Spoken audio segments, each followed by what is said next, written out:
నా ఫోన్ ఆఫీస్లో మర్చిపోయినట్టున్నాను. అర్జెంటుగా ఒక ఫోన్ చేసుకోవాలి. నీ ఫోన్ ఇలా ఇవ్వమా. at 8:30 PM waiting. కావ్య. ఆ హరిగాడు మళ్ళీ ఏదో చెత్త ప్లాన్ వేసుంటాడు. అది చెప్పడానికే రమ్మనుంటుంది. నీకు లక్ష్మీ పిన్ని చిన్న కూతురు రవళి గుర్తుంది కదూ? తనకి అమెరికాలో ఎంఎస్ సీట్ వచ్చిందట. తెలిసిన వాళ్ళెవరూ లేరని భయపడుతోంది. నువ్వు మీ ఆయనతో మాట్లాడి రవళికి అన్ని ఏర్పాట్లు చేయమని చెప్పు. ఎవరిదో సీమంతానికి భీమవరం వెళ్ళాలట. అక్కడ హారిక ఫ్రెండ్స్ ని కలవాలట. మన చేతుల్లో ఏమీ లేదమ్మా. ఆ భగవంతుడే మనకో మార్గం చూపించాలి. అయినా నాకెందుకో నమ్మకంగా ఉందమ్మా. మనం చేస్తున్నది మంచి పని కాబట్టి ఆ భగవంతుడే మనకే సమస్య రాకుండా చూసుకుంటాడు. సరిగ్గా 15 నిమిషాల్లో ఇక్కడికి వస్తాడు. రాగానే కారులోంచి కిందకి దింపి నిర్దాక్షిణ్యంగా నరికి పారేయండి.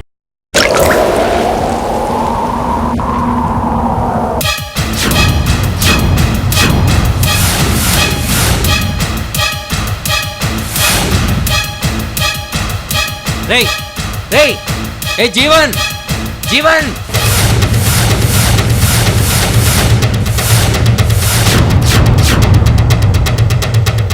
పరిగెత్తు. రేయ్ ఆగు.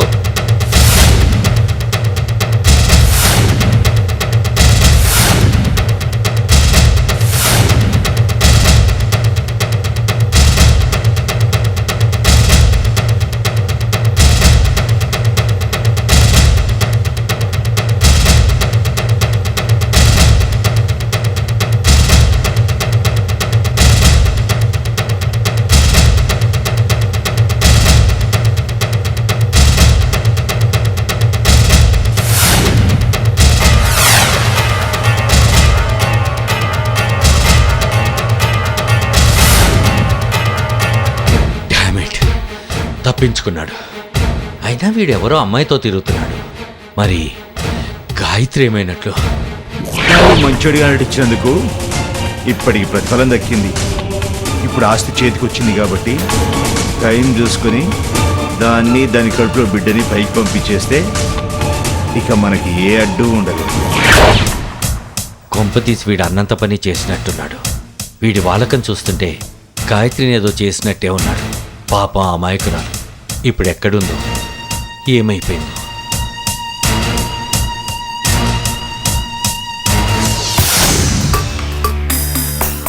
ఏడు 55. ఇంకో 5 నిమిషాల్లో వచ్చేస్తాడు రా. వేసేయడానికి మీరు రెడీగా ఉండండి. మేము రెడీగానే ఉన్నామన్నా. కానీ ఆ రాజేంద్ర ఈ రూట్లోనే వస్తాడంటావా? నీకు ఆ డౌట్ ఎందుకు వచ్చిందిరా? ఈ హరి స్కెచ్ గీశాడంటే పక్కగా జరిగి తీరాల్సిందే. నేనిచ్చిన మెసేజ్ ప్రకారం నా చెల్లెల్ని కలవడానికి ఖచ్చితంగా వాడు ఇదే రూట్లో వస్తాడు.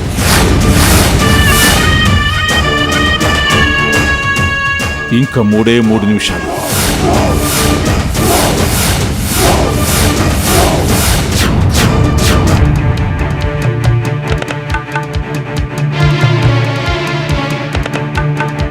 ఆగు జీవన్. అమ్మయ్యా, అక్కడ ఆయన గాని దొరికింటే చచ్చుండేవాళ్ళం. వాడేంటి ఎముళ్ళ వెంట పడ్డాడు? యముడు కాదే, నా మొగుడు. మన ఇద్దరిని పట్టుకోవడానికి వెంటపడుతున్నాడు. మన అదృష్టం బాగుండి తప్పించుకున్నాం. అసలు ఇదంతా నీ వల్లే వచ్చింది. మధ్యలో నేనేం చేశాను? ఇంకేం చేయాలి? ఈ చుట్టుపక్కల రావద్దే, మా మామ తిరుగుతుంటాడు అని చిలక్కి చెప్పినట్టు చెప్పాను. విన్నావా? ఎవదో ఫ్రెండ్ పెళ్ళి గిఫ్ట్ ఐటమ్ కొందామని బలవంతంగా తీసుకొచ్చావు. ఇప్పుడు ఏమైందో చూడు. ఎక్కడ దొరికాం? తప్పించుకున్నాం కదా, ఇంకెందుకు టెన్షన్? అసలు టెన్షన్ ఇప్పుడు మొదలైంది. ఇంతవరకు నేను గాయత్రి ఎక్కడో ఒక దగ్గర బతుకుతున్నాను భ్రమలో ఉన్నాడు. ఈరోజు నీతో చూశాడుగా, గాయత్రి దగ్గర మొత్తం డబ్బులన్నీ తీసేసుకుని వదిలేసి ఉంటాడని కన్ఫర్మేషన్కి వచ్చి ఉంటాడు. అక్కడ వదిలేసి వచ్చిన మన కార్ నెంబర్ చూసుంటే మనం దొరికిపోయినట్టే. మనల్ని పట్టుకోవాలన్న టెన్షన్లో మన కార్ నెంబర్ చూసుండడు. అయినా చీకట్లో నెంబర్ ఎక్కడ కనిపిస్తుంది? ఆయనకి కనిపించకూడదు అనుకున్న మనమే కనిపించినప్పుడు అరగంట సేపు మనల్ని తరుముకుంటూ వచ్చాడు. ఇప్పుడు వదిలేసినా మనం ఎక్కడున్నామో కనుక్కొని నన్ను పట్టుకుంటే నా చాప్టర్ ఫినిష్ అయిపోయినట్టే. ఇప్పుడు ఏం చేయండి రా బాబోయ్. ఊరుకో, ఈ మాత్రంకే ఎందుకు టెన్షన్ పడతావు? లక్షల లక్షల లోన్స్ తీసుకొని ఇంటి అడ్రస్లు మార్చేస్తుంటే బ్యాంక్ వాళ్ళే ఏం చేయలేకపోతున్నారు. ఇప్పుడు మనం కూడా అడ్రస్ మార్చేస్తే మీ చిన్నమామే కాదు కదా, ఎవ్వరు ఏం చేయలేరు. పద, రేపే ఇల్లు మార్చేద్దాం. పద పద. కరెక్ట్గా 8ంటికే వస్తాడన్నావు కదన్నా, 8:15 అయింది, ఇంకా రాలేదేంటి? పంక్చువాలిటీ అంటే పంచ ప్రాణాలు అన్నావు కదన్నా, మనిషి అడ్రస్ లేడు ఇంతవరకు. అదేరా నాకు అర్థం కావడం లేదు. వస్తే 8ంటికే రావాలి. అవునన్నా.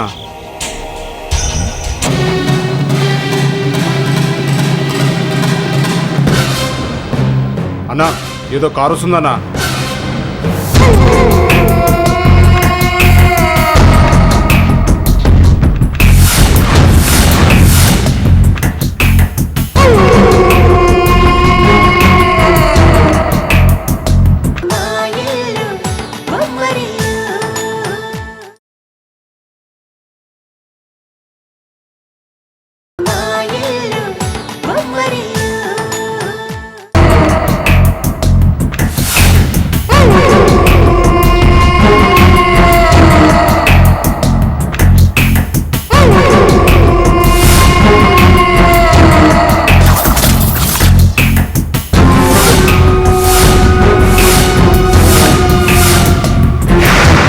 వేసేంట్రా?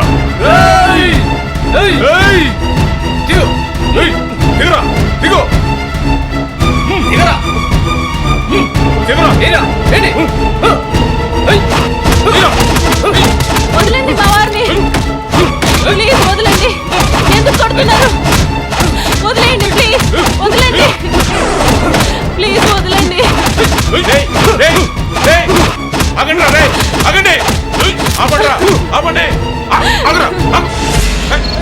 వీడు రాజేంద్ర కాదురా. ఏమండి? వచ్చింది ఎవరో చూసుకోక్కర్లేదు. ఎవరు కార్లో వస్తే వాడు వేసాడేనా? మీకేం కాలేదు కదా? లేండి సార్, ప్లీజ్.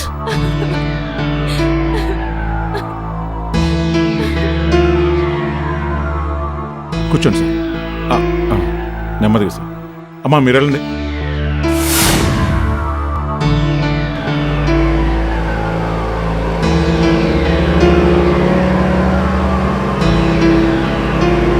రాజేంద్ర ఎలా ఉంటాడో మాకేం తెలుసన్నా. రే ఎదవా, రాజేంద్ర ఒక్కడే వస్తాడని చెప్పాను కదరా. పక్కన ఆడుతుంది కదా, ఆ మాత్రం జ్ఞానం లేదా నీకు? ఒక్క క్షణం ఆలస్యం ఏంటే వాడిని చంపేస్తుండేవాడు కదరా. మీకు రాజేంద్ర ఫోటో చూపించుకోపోవడమే నేను చేసిన పెద్ద తప్పురా. ఇదిగో, ఈసారి ఎవరైనా వస్తే నేను ఓకే అంటేనే చంపండి, అర్థమైందా? అట్లాగే అన్నా. పదండి.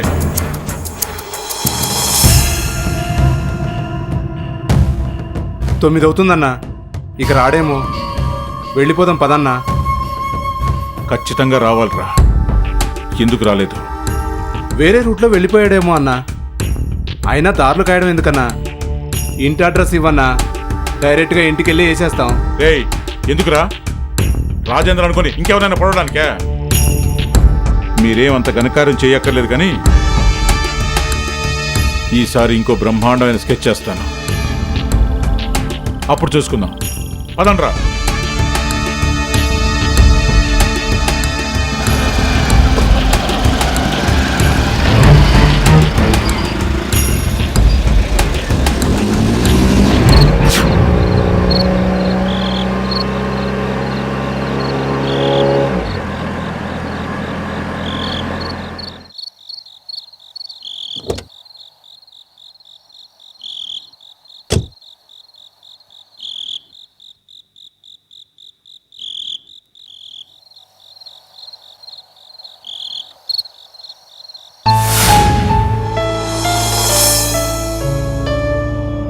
అరే, కావ్య 8:30కే కలవమని SMS పంపించింది. అబ్బా, ఇప్పుడు 10:30 అయింది. బహుశా వెళ్ళిపోయి ఉంటుంది. ఎందుకు మెసేజ్ పంపించుంటుంది? బహుశా హరి గురించి ఏదైనా చెప్పడానికి అయి ఉంటుంది. సరేలే, ఉదయాన్నే ఫోన్ చేసి కనుక్కుంటాను.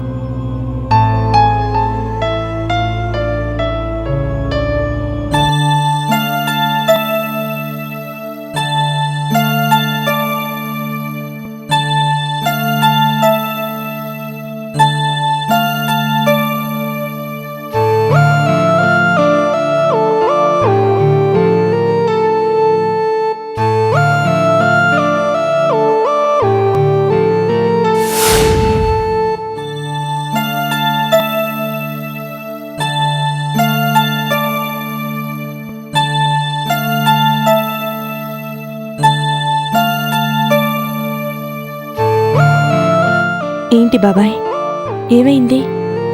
ఎందుకలా ఉన్నారు? ఏం లేదమ్మా, నీకో విషయం చెప్పాలి. కానీ చెప్తే ఎలా రియాక్ట్ అవుతావోనని భయంగా ఉంది. పర్వాలేదు బాబాయ్, దేని గురించి మీరు చెప్పాలనుకుంటున్నారో చెప్పండి.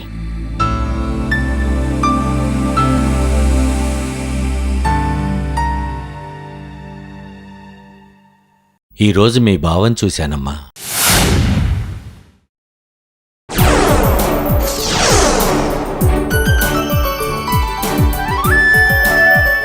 నిజంగానా బాబాయ్? చెప్పండి బాబాయ్, ఎక్కడ చూశారు? అక్క ఎలా ఉంది? అయినా ఇంత సంతోషమైన వార్త చెప్పడానికి ఎందుకింత ఆలోచించారు? మీ బావతో మీ అక్కను చూసుంటే ఆ విషయం సంతోషంగానే చెప్పుండేవాణ్ణమ్మా.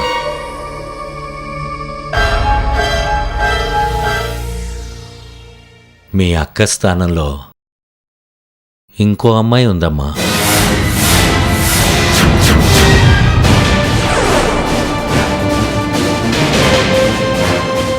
ఆ రోజు వాడు ఎవరితోనో ఫోన్లో మాట్లాడుతున్నప్పుడే నేను గాయత్రికి చెప్పానమ్మా, వాణ్ణి నమ్మొద్దని. నా మాట వినకుండా వాడితో వెళ్ళిపోయింది. ఇప్పుడు వాడు గాయత్రిని ఏం చేశాడో ఏమో. అతన్ని చూసానని చెప్పారు కదా, మరి అక్క గురించి అడగలేదా? వాడు నాకు అవకాశం ఇవ్వలేదమ్మా. నన్ను చూసిన వెంటనే కంగారు పడి ఆ అమ్మాయితో పారిపోయాడు. పట్టుకుందామని ఎంత ప్రయత్నించినా లాభం లేకపోయింది. వాడెప్పుడైతే నన్ను చూసి పారిపోవాలనుకున్నాడో నాకప్పుడే అనుమానం కలిగింది. ఖచ్చితంగా గాయత్రికి ఏదో హాని తలపెట్టుంటాడు.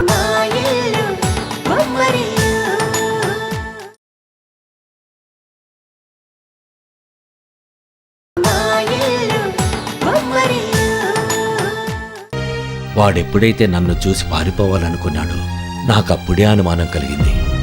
ఖచ్చితంగా గాయత్రికి ఏదో హాని తలపెట్టుంటాడు. లేదు బాబాయ్, లేదు. అక్కకి ఏ హాని జరిగుండదు. అక్క క్షేమంగానే ఉంటుంటుంది. క్షేమంగా ఉండాలనే నేను కోరుకుంటున్నానమ్మా. కానీ పరిస్థితులు చూస్తుంటే నాకు ఆ నమ్మకం కలగటం లేదు. కనీసం రూపాయి కూడా సంపాదించడం చేతగాని వాడికి కారు, అమ్మాయి, ఆ అమ్మాయి ఒంటి నిండా నగలు, ఇవన్నీ ఎలా వస్తాయి చెప్పు? ఖచ్చితంగా వాడు గాయత్రి దగ్గర నుంచి ఆస్తి మొత్తం తీసుకొని గాయత్రికి ఏదో హాని తలపెట్టాడు. ఆ రోజు రాత్రి ఫోన్లో ఎవరితోటో మాట్లాడుతూ ఆస్తి మొత్తం చేజిక్కాక గాయత్రిని చంపేస్తాననటం నేను విన్నానమ్మా.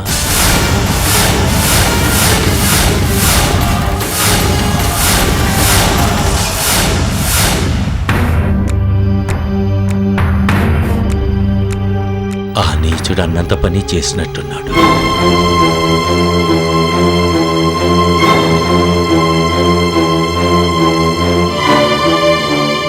గాయత్రిక మనకు లేదమ్మా, లేదు.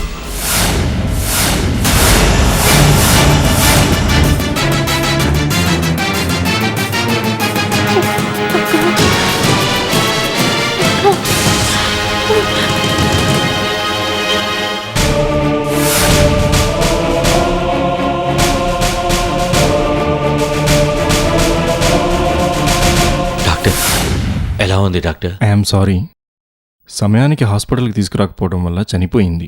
She is no more.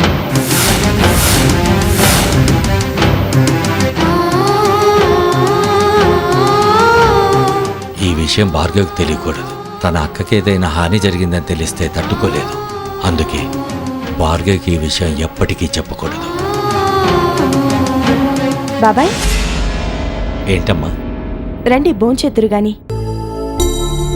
వద్దమ్మా, నాకు ఆకలిగా లేదు.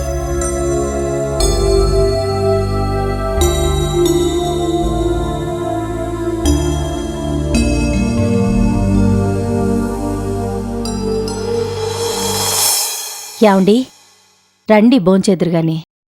నాకు ఆకలిగా లేదు. ప్రియ పెళ్ళైనప్పటి నుంచి చూస్తున్నాను, మీరు నా చేతి వంట తింటలేదు. ఏమైందండి మీకు? రండి భోంచేద్దాం. ఒక్కసారి చెప్తే నీకు అర్థం కదా? నేను భోంచేయనని చెప్పాను కదా, ఎందుకంత బలవంతం చేస్తావు? ఎన్ని రోజులు మీరు ఇలా నన్ను హింస పెడతారండి? మీరు ఇలా రోజు తినకుండా పడుకుంటే నాకు ఎంత బాధగా ఉంటుందో తెలుసా మీకు? అయినా నా మీద ఎందుకండి మీకు అంత కోపం? మన అమ్మాయి చేసిన దానికి నేనేం చేశాను? చేసింది అదే అయినా చేయించింది నువ్వే కదా. నా మనసును పాటు చేసి కడుపు నింపాలనుకుంటున్నావా?